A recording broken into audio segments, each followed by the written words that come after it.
Hello guys, तो कैसे हैं आप सभी? उम्मीद करता हूँ सभी बहुत अच्छे होंगे। आज की इस वीडियो में हम ट्रांसलेशन का पार्ट नंबर 5 लेके आए हैं। इसके पहले हम use of is, use of am, use of are, use of was, use of were, use of will be, use of shall be पढ़ चुके हैं। इस वीडियो में हम use of has, use of has, use of had, use of will have and use of shall have पढ़ेंगे। ठीक है? तो चलिए शुरू करते हैं।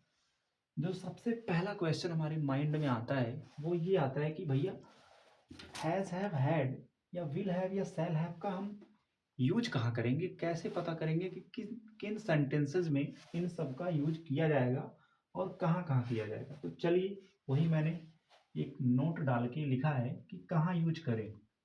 जब सब्जेक्ट के पास कोई वस्तु होती है या सब्जेक्ट का किसी वस्तु पर अधिकार होता है, ठीक है। जैसे मेरे पास एक कलम है, ठीक, या मेरे पॉकेट में 10 रुपए हैं, तो उस 10 रुपए पे मेरा अधिकार होगा। सिंपल सी चीज़ है।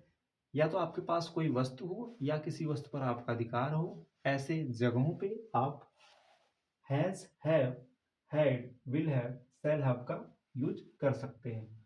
अब दूसरा क्वेश्चन हमारे माइंड में आता है कि has have, had, will have और शैल हैव के यूज में डिफरेंस क्या है। चलिए इसको समझते हैं। देखिए, हैज़ हैव का यूज हम प्रेजेंट टेंस में करते हैं, ठीक, प्रेजेंट टेंस में।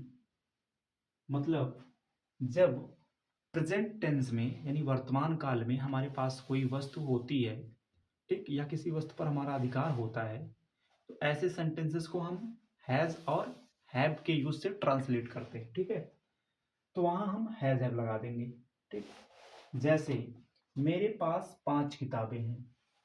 भाई अब मेरे पास 5 किताबें हैं, प्रेजेंट टेंस में है, तो इसका ट्रांसलेशन हम किससे करेंगे? हैज़ हैव से करेंगे, ठीक। हैड का यूज कहाँ करेंगे हम? हैज का यूज आप पास्ट टेंस में करेंगे, पास्ट टेंस में, ठीक। हैज का यूज आप पास्ट टेंस में करेंगे। मतलब जब पास्ट टेंस में हमारे पास कोई वस्तु होगी या किसी वस्तु पर हमारा अधिकार होगा, तो हम वहां हैड का यूज करेंगे, ओके। और जैसे एग्जाम्पल के रूप में हम देखें, मेरे पास 5 किताबें हैं, ये तो भैया प्रेजेंट टेंस का हो गया। मेरे पास 5 किताबें थी, अगर हम यहाँ पे लिख दें थी, तो ये पास्ट टेंस में बन गया। इसका ट्रांसलेशन हम हैड से करेंगे, ठीक है। विल हैव और शैल हैव, देखिए विल या शैल फिर प्लस लगा के मैंने हैव लिख दिया, मतलब will have, shall have. Will have, shall have का यूज हम फ्यूचर टेंस में करते हैं। जब फ्यूचर टेंस में सब्जेक्ट के पास कोई वस्तु होती है या किसी वस्तु पर सब्जेक्ट का अधिकार होता है, तो ऐसे सेंटेंसेस को हम विल हैव या शैल हैव से ट्रांसलेट करते हैं, सिंपल सी चीज। अब हम ये समझ लेते हैं। देखिए, हैज का यूज हमेशा सिंगुलर सब्जेक्ट के साथ किया जाता है, यानी एक वचन करता, मतलब जो नंबर में एक हो। हैव का यूज हम प्लूरल सब्जेक्ट के साथ करते हैं, मतलब जो नंबर में एक से अधिक हो। हैड का यूज हम ऑल सब्जेक्ट के साथ करते हैं, मतलब सभी कर्ताओं के साथ, कोई भी सब्जेक्ट हो आप पास्ट टेंस में हैड का यूज करेंगे, ठीक है। और विल हैव का यूज आप कहाँ करेंगे? ऑल सब्जेक्ट, सभी सब्जेक्ट के साथ, सिवाय किसके? आई और वी के साथ आप यूज करेंगे शैल हैव, मतलब आई और वी के साथ आप यूज करेंगे शैल हैव फ्यूचर टेंस में, लेकिन और जो सब्जेक्ट बचते हैं उनके साथ आप फ्यूचर टेंस में विल हैव का यूज करेंगे।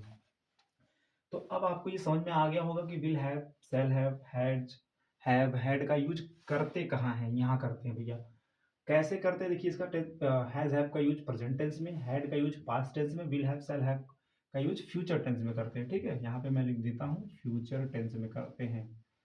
अब किसके किसके साथ करते हैं? देखिए, हैज का यूज सिंगुलर सब्जेक्ट, हैव का यूज प्लूरल सब्जेक्ट, हैड का यूज सभी सब्जेक्ट के साथ, विल का यूज सभी सब्जेक्ट के साथ, और शैल का यूज सिर्फ और सिर्फ आई और वी के साथ किया जाता है। चलिए अब एक रूल पढ़ते हैं, वर्ड ऑर्डर ऑर्डर, जिसमें हम ये सीखेंगे कि सबसे पहले सेंटेंस को ट्रांसलेट करते समय किसको लिखते हैं। तो सबसे पहले लिखते हैं हम सब्जेक्ट को, ये आ गया हमारा प्यारा सा सब्जेक्ट। उसके बाद हम लिखते हैं वर्ब। वर्ब का मतलब चाहे हैज रखिए, चाहे हैव, चाहे हैड, चाहे विल हैव, चाहे शैल हैव, जो आपको उचित लगे सब्जेक्ट के अकॉर्डिंग आप रखिए। उसके बाद अदर वर्ड, मतलब जो अन्य शब्द बचते हैं उसको नोट कर दीजिए। चलिए अब एग्जाम्पल हम पढ़ते हैं। सबसे पहले हम लेते हैं प्रेजेंट टेंस का एग्जाम्पल, ठीक। मेरे पास 5 किताबें हैं, प्रेजेंट टेंस में है, हैज हैव से बनेगा। आई, आई एक प्लूरल सब्जेक्ट माना जाता है, तो आई के साथ आएगा have. I have 5 books, simple. भैया है से पता चल गया कि प्रेजेंट टेंस में है, प्रेजेंट टेंस में हम यूज करते हैं हैज हैव। मेरे की इंग्लिश होती है आई, आई एक प्लूरल सब्जेक्ट माना जाता है, उसके साथ हमने लगा दिया हैव, तो आई हैव 5 बुक्स, सिंपल। अब इसी सेंटेंस, अगर यही सेंटेंस हमारा पास्ट टेंस में होता, जैसे ऐसे थी, मेरे पास 5 किताबें थी, पास्ट टेंस में हो गया। कुछ नहीं करना है, हैज हैव की जगह आपको हैड लगा देना है। I had 5 books, past tense में है तो हैड लगा दीजिए, बात खत्म। अब मान लीजिए यही सेंटेंस आपके पास फ्यूचर टेंस में होता, मेरे पास 5 किताबें होंगी, मतलब भविष्य में आपके पास कोई वस्तु होगी। ऐसे सेंटेंसेस को हम विल हैव या शैल हैव से ट्रांसलेट करते हैं। तो क्या किया जाएगा यहाँ पे, कुछ नहीं, बस वह भी चेंज होगा। आई के साथ मैंने क्या कहा, शैल आता है, तो शैल हैव लगा दीजिए, बस खत्म। आई के साथ हमेशा आएगा shall, shall have, I shall have 5 books. तो हमने एक ही सेंटेंस को हैज हैव, हैड और विल हैव, शैल हैव का यूज करके इसमें देख लिया। दूसरा सेंटेंस हमारे पास लिखा है श्याम के पास एक बांसुरी है। तो देखिए श्याम, श्याम एक सिंगुलर सब्जेक्ट है, सेंटेंस प्रेजेंट टेंस में है तो हैज आएगा। Shyam has a flute, okay. Shyam के पास एक बांसुरी है, बांसुरी की इंग्लिश होती है फ्लूट, FLUTE। श्याम के पास एक बांसुरी है, Shyam has a flute, simple चीज है। अब यही चीज अगर मैं यहाँ पे कर देता इसको पास्ट टेंस में कि श्याम के पास एक बांसुरी थी, मतलब ये पास्ट टेंस में हो गया। पास्ट टेंस में हम यूज करते हैं हैड का, तो आप यहाँ हैज की जगह कुछ नहीं करना था, बस हैड लिख देना था, बन गया भैया। श्याम के पास एक बांसुरी थी, Shyam had a flute, simple, बन गया। अब यही सेंटेंस हमारा फ्यूचर टेंस में हो जाता कि श्याम के पास एक बांसुरी होगी, तो हम फ्यूचर वाला हेल्पिंग वर्ब लगा देंगे। यहाँ पे विल हैव शैल हैव, उसमें से किसी एक का यूज कर देंगे।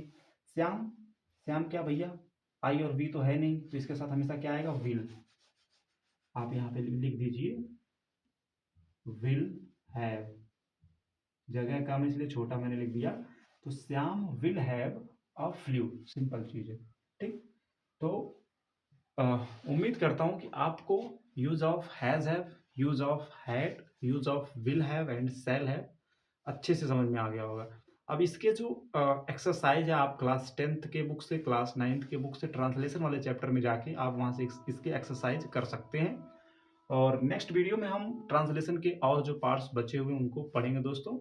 और उम्मीद करता हूँ कि आपको सब कुछ समझ में आया होगा। मिलते हैं नेक्स्ट वीडियो में, तब तक के लिए tata bye bye, take care guys.